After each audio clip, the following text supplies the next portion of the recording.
So in this month's programme we wanted to look at a different aspect of communications and planning, and we really wanted to focus in on the impact of nuisance issues which concern local residents who happen to live near a proposed development. So we thought we'd pick a topical issue, and that issue is noise associated with wind farms.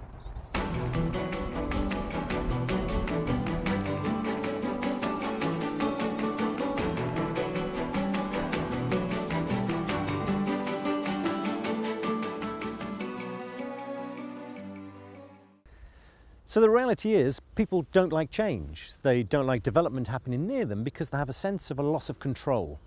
And often that's through perception of the change rather than the reality of it, but that's the way it is.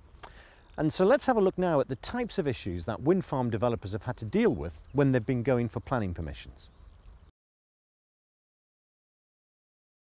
So one of the issues we have to deal with is people's perceptions about particular developments. And I'm now joined by Kerry from Proteus Public Relations. Kerry, can you tell me the types of perception problems you encounter when dealing with new wind farm developments? Yes, when looking at onshore wind farm developments, the two issues that keep coming up time and time again are visual impact and also noise. Noise comes from two different streams. One would be audible noise and people's perceived levels of nuisance noise, and then we also have more recently the inaudible noise, where we have things like low frequency sound, infrasound, and now this new term amplitude modulation. How effective has the industry been at trying to alleviate the concerns of local people?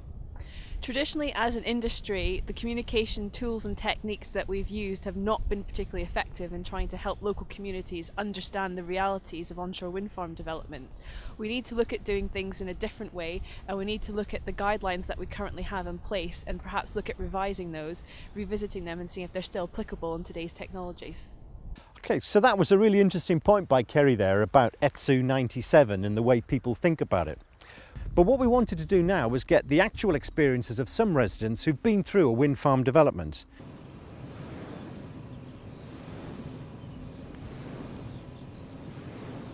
When there was the first disclosed that there was going to be a wind farm here, what were the types of issues that were concerning local residents? One of the major issues was noise. They were very anxious about the noise. The blades passing the tower, the sound of the boom, caused a lot of anxiety, but there isn't any. so that's been rather nice for people who were concerned. Other concerns were bird strikes, television interference. There's been one television interference which was easily remedied. Infrasound, which is this low sound which nobody really quite understands, was another anxiety. Interference with radio controls on aircraft. We're near lots of military zones, but the army were not concerned, but other people were. Those were the main ones, and visual, of course. Some people don't like them. And now you actually live very close to here. You can actually see these turbines from your house. I mean, what's been your experience now they've been constructed? Well, I like them. I find them graceful, elegant, and I think they're a useful thing in reducing carbon emissions. So short term maybe, but we need to do something, and they're there now, protecting the planet for our children. So, and I like the look of them. So clearly the reality of living with a working wind farm was far better than the perceptions before it was built. And that was something that was reflected across the whole community, not just the people we interviewed. Now, Kerry made a very interesting point before about ETSU 97, and that's something that specifically I wanted to take up with Chris from Renewable UK. But before I spoke to him about that, I asked him for some basic advice on how we should be talking to communities about noise issues. Well, I think first and most important thing is that a trade association and the industry at large takes noise and any concerns that people express about noise extremely seriously, and we take a very positive stance in dealing with the issues both from the public and the planning authority. I think the most important piece of evidence, in addition to stressing that all developments will have to comply and apply very sophisticated legal requirements and the environmental impact assessments which will take into account noise. But the most important piece of information to get across is the level of complaints we receive from the public and communities from operational wind farms is extremely low. So we're dealing with a technology and we're dealing with an industry where noise in the real world really has not been a real issue. The ETSU is a sophisticated approach to dealing with wind. How do you think we should use the ETSU report when we're applying for planning permissions? Well, the first important point is to stress the ETSU 97 standard is the legal standard that must be adopted through the planning system. So all developer operators have to apply that.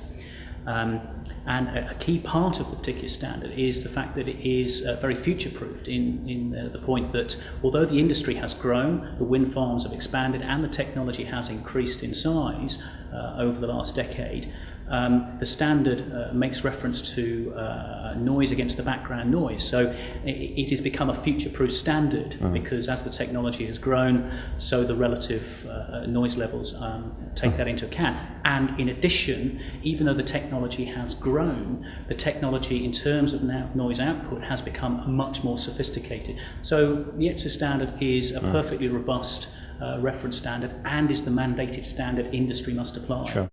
Now, final question is about, there's been some debate recently about different types of noise coming from wind farms which might have health implications. Is there, could you give me a straight yes or no answer, is there a health risk associated with noise from wind farms? The short answer is no, both in terms of the occupational risks, which are very small, but more importantly in terms of the community-based noise, which I think is the main concern. All of the current state-of-the-art reports issued through government and relevant research institutes state very clearly the state of knowledge is noise, be it broadband, low frequency or infrasound noise, is not a health risk.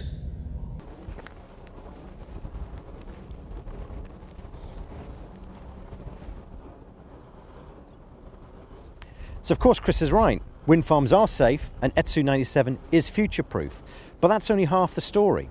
What we're dealing with here are people's perceived fears about development, and some people within a community who are against development will go looking for evidence to say there are problems. And there is lots of evidence out there on the internet to suggest noise problems associated with wind farms, and that maybe ETSU 97 is out of date. It's more than 10 years old, for goodness sake. And that's one we can deal with quite quickly. Why don't we get a review done of ETSU 97, maybe by ETSU, that literally brings it right up to date with the publication of ETSU 2010. There's that problem gone. Because what we are genuinely dealing with here is a perceived problem with development. Here we are standing about 50 metres away from this turbine and we can hardly hear it on what is a very windy day. So it's a real, genuine, perceived problem. So if we can get context and give people the experience of how wind farms operate, it will be a big help. On a recent survey done by the government of 130 operating wind farms across the UK, only 4 of them were found to have noise issues associated with them. 2 of them were sorted out almost overnight with adjustments of the angle of the blades. 1 of them was sorted out with the introduction of some new software which stopped the wind farm when the wind came from a particular direction. That just left 1 site where there was an issue. So we understand that now, and that wouldn't be repeated on future sites. So this is a genuine perception issue that we need to work hard to correct within the communities with which we're dealing. So we've been out there talking to industry, we've been talking to Renewable UK and to residents who've had the experience of living near a wind farm development. So what conclusions have we come to over the last few weeks?